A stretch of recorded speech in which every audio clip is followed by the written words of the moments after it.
성도 여러분, 안녕하세요.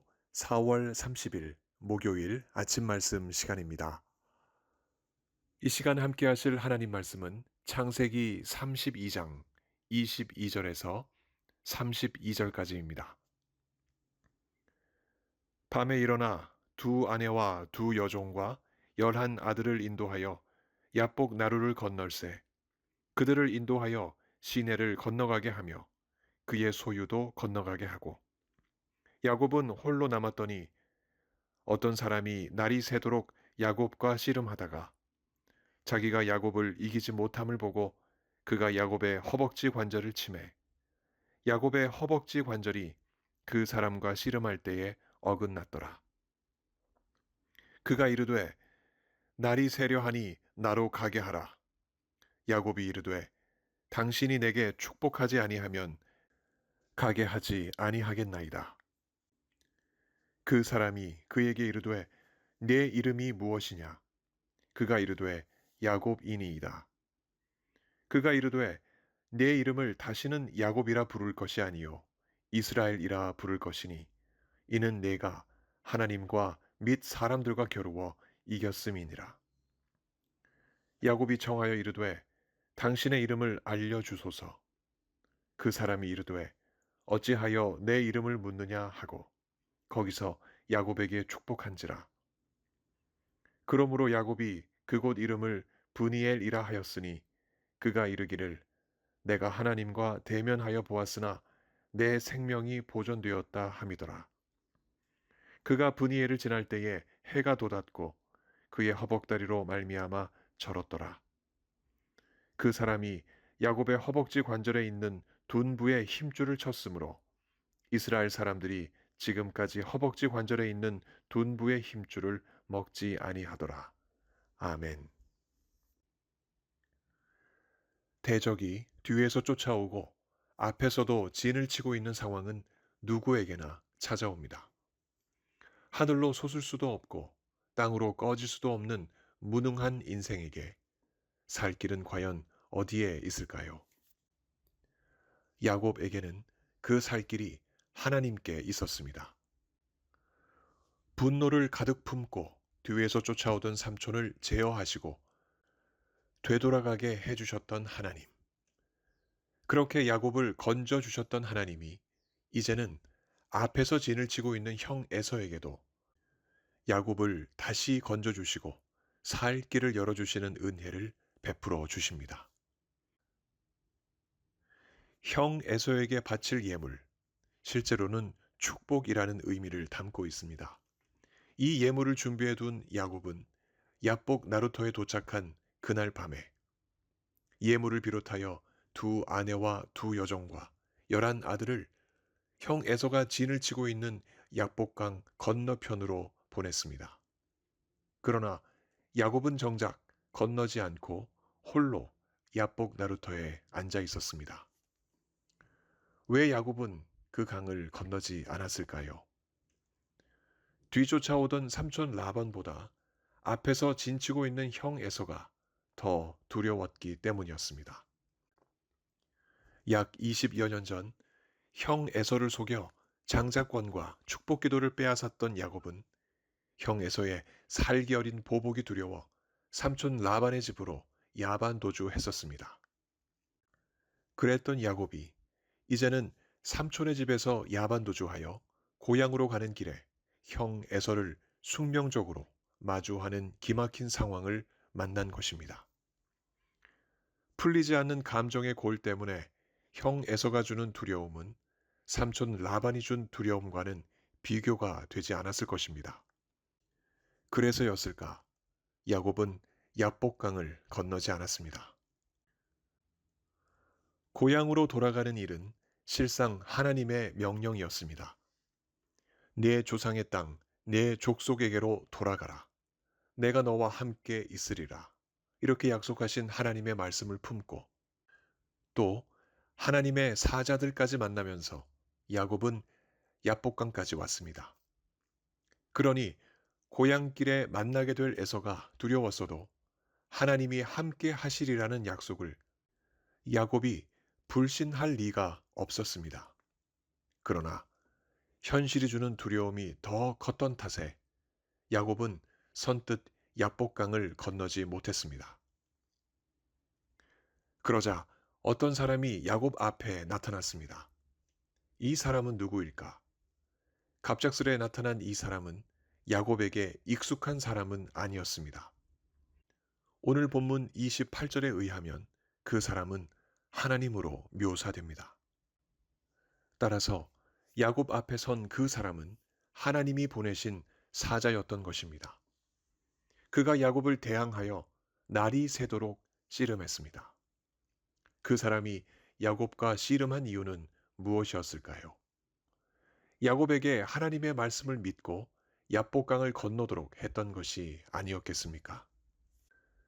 야곱 입장에서는 그 하나님의 사람을 통해 축복을 얻고자 했습니다. 무슨 축복일까요? 에서로부터 하나님이 자신을 구원해 주실 축복이 아니었겠습니까? 구체적으로 자신은 에서 앞에서 아무 힘도 쓸 수 없으니 삼촌 라반의 마음까지 돌리셨던 하나님께서 주권적으로 형 에서의 마음까지 돌려놓으셔서 결국 자신을 구원해 달라는 축복이 아니었겠습니까? 그렇게 얽히고 설킨 이유로 그 씨름은 날이 새도록 지속되었습니다. 그런데 여기 이 야복 나루터에서 야곱과 관련된 이 씨름이 상징하는 바가 있습니다. 씨름하다라고 번역된 히브리어 발음이 아바크입니다. 야곱이 야복 나루터에서 하나님의 사람과 아바크를 한 것입니다. 여기에 등장하는 세 단어 야곱, 야복, 아바크를 보십시오. 발음이 서로 비슷하지 않습니까? 이 언어 유희는 야곱의 운명에 큰 변화가 올 것을 시사합니다. 형의 발꿈치를 붙잡고 태어났다고 해서 붙여진 이름이 야곱이었습니다.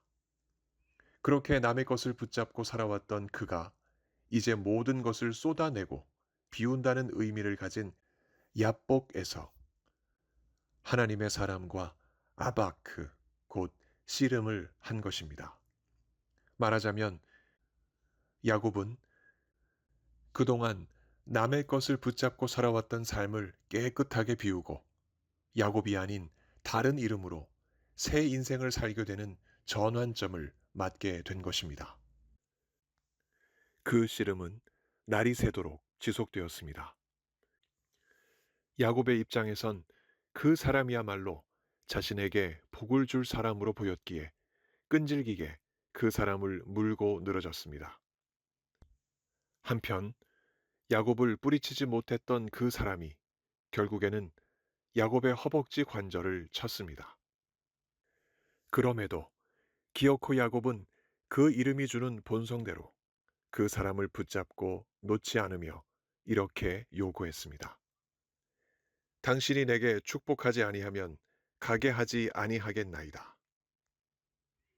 그 끈기에 마음을 돌린 그 사람이 야곱에게 새로운 이름을 주었습니다. 내 이름을 다시는 야곱이라 부를 것이 아니요 이스라엘이라 부를 것이니 이는 내가 하나님과 및 사람들과 겨루어 이겼음이니라. 하나님의 사람이 져준 덕에 야곱은 이스라엘이라는 새로운 이름을 얻었습니다. 야곱은 자신에게 새 이름 이스라엘을 준 그 사람이 하나님의 사람인 것을 믿었습니다. 그래서 그곳의 이름을 브니엘이라 했습니다. 하나님의 얼굴을 자신이 보았다는 의미에서였습니다. 내가 하나님과 대면하여 보았으나 내 생명이 보존되었다 함이더라. 야곱 자신의 이름이 하나님이 다스리시리라 라는 뜻을 지닌 이스라엘로 바뀐 일과 죄인인 자신이 하나님을 뵙고도 죽지 않은 이 일은 한밤의 꿈이 아니었습니다. 그것이 사실인 것을 증명하는 것은 바로 다리를 절고 있는 자기 자신이었기 때문입니다. 이제 이스라엘이라는 새로운 이름을 가진 야곱에게 호전적인 에서는 더 이상 두렵지 않았습니다. 하나님이 펼치시는 새로운 역사를 따라 야곱은 저는 다리를 이끌고 야복 나루터를 건널 수 있었습니다. 하룻밤 사이에 남의 것을 움켜쥐었던 야곱이 하나님이 다스린다라는 의미의 이스라엘로 바뀌게 된 것은 무슨 연유였을까요? 하나님의 은혜였습니다. 고향으로 돌아가라는 명령을 받고 실행하면서도 마음속 깊이 두려움을 느꼈던 야곱에게 임한 하나님의 은혜였습니다. 그런 하나님의 복이 우리에게도 있습니까? 우리 인생을 돌아보면 크든지 작든지 남의 것을 움켜쥐고 복을 구하며 살던 때가 있었습니다. 그로 인해 생긴 진퇴양난과 그로 인한 두려움 앞에서 떨기도 했습니다. 심지어 자기라도 살기 위해 다른 사람들을 앞장 세우고 자신은 뒤로 숨은 적도 있지 않았습니까? 그렇게 살다가 결국엔 심판대 앞에서 진노하시는 하나님의 얼굴에 그림자도 쳐다보지 못한 채 영원한 형벌을 받을 운명이었습니다. 그러나 그랬던 우리에게도 하나님의 은혜가 임했습니다. 우리와 씨름하시듯 하나님은 우리의 죄를 철저히 깨닫게 하시고 우리 각자의 야복 나루터에서 우리의 죄악과 허물을 깨끗하게 비우시고 씻으시는 예수 그리스도의 대속의 은혜를 입게 하셨습니다.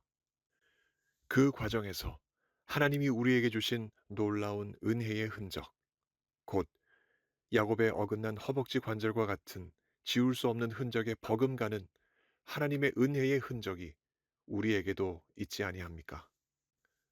그 하나님의 은혜로 죄인으로 불리던 우리들의 이름이 그리스도인으로 바뀌었습니다. 사도 바울이 그 사실을 이렇게 기록합니다.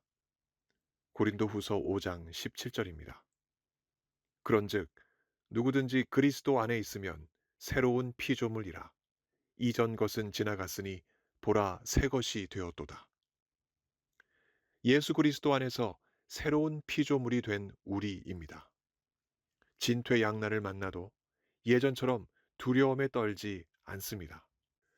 바울이 에베소서 1장 13절에 기록하듯이 하나님의 은혜로 우리는 예수님을 통하여 진리의 말씀, 곧 구원의 복음을 듣고 그 안에서 또한 믿어 약속의 성령으로 인치심을 받았기 때문입니다.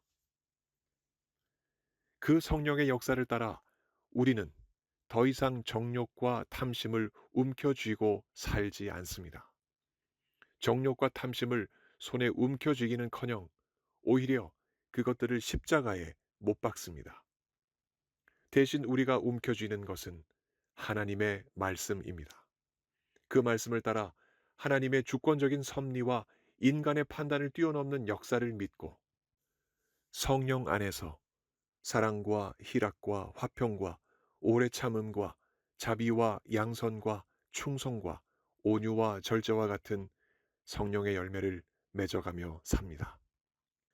이처럼 하나님의 은혜가 예수 그리스도 안에서 우리에게 임한 것입니다. 욕심을 움켜쥐고 살면서 죄에 빠지고 진퇴양난을 맞아 인생의 허망함에 붙잡혀 소망 없이 살던 우리의 운명이 예수 그리스도 안에서 새로운 피조물이 되었습니다.